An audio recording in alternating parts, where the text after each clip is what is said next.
안녕하세요. 이승주 변호사입니다. 자, 오늘은 점유 취득 시효에 있어서 점유자의 판단 방법. 자, 이런 문제입니다.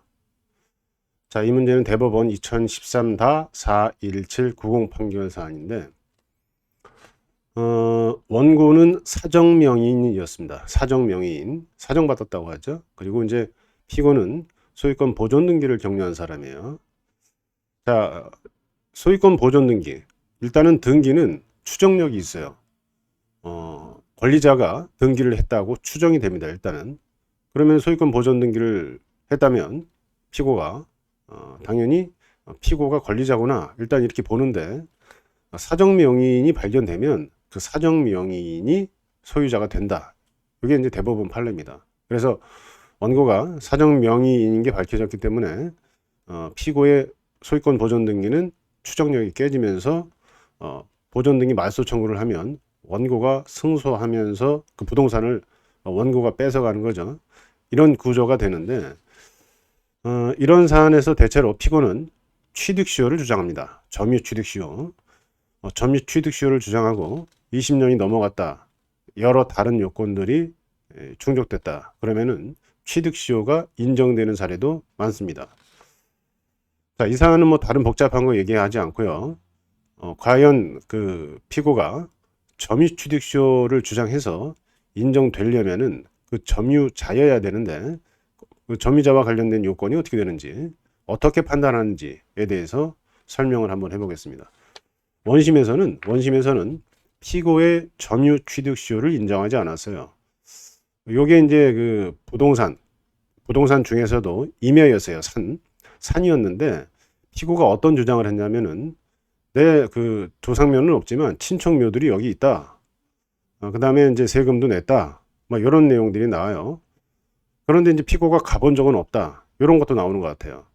그러다 보니까 원심은 점유의 그 요건 중에 하나가 그 배타적 지배하는 건데, 배타적으로 지배한 게 확인이 안 된다는 거죠. 따라서 피고의 점유 취득시효 주장은 이유 없다. 결국은 원고 승소 이렇게 된 거예요.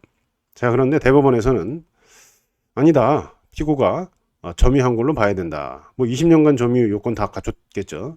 그런 거 말고 이제 과연 점유자인지 요게 문제가 됐는데 점유자로 봐야 된다. 이러면서 원심을 파기한 거죠. 결국은 정리하자면 피고의 보존 등기, 소유권 보존 등기가 되어 있던 임야가 있었는데 당연히 이건 피고 걸로 피고 소유로 추정이 되죠.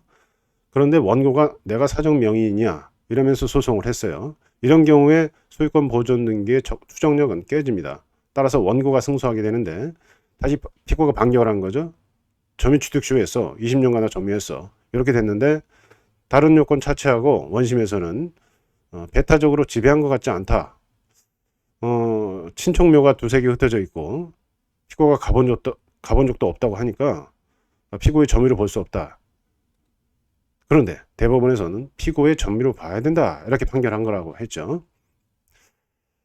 자, 요 내용은 2021년 11월 19일자 서울고등법원 판례 공보 스터디에 실려 있습니다. 판사님들이 공부한 거예요.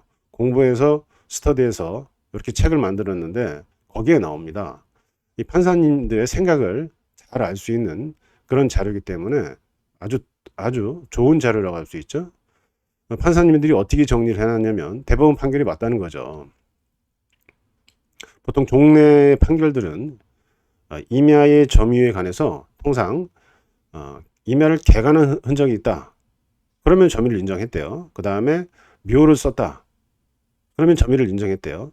자, 그런데 요거는 이제 누구나 점유했다고 볼 거예요. 뭐 개간을 했다. 거기는 농사질 수 있는 거니까. 그 다음에 내 조상의 산소를 썼다. 이러면은 당연히 점유한다고 볼 텐데 뭐 가서 산소 관리도 할 테니까요.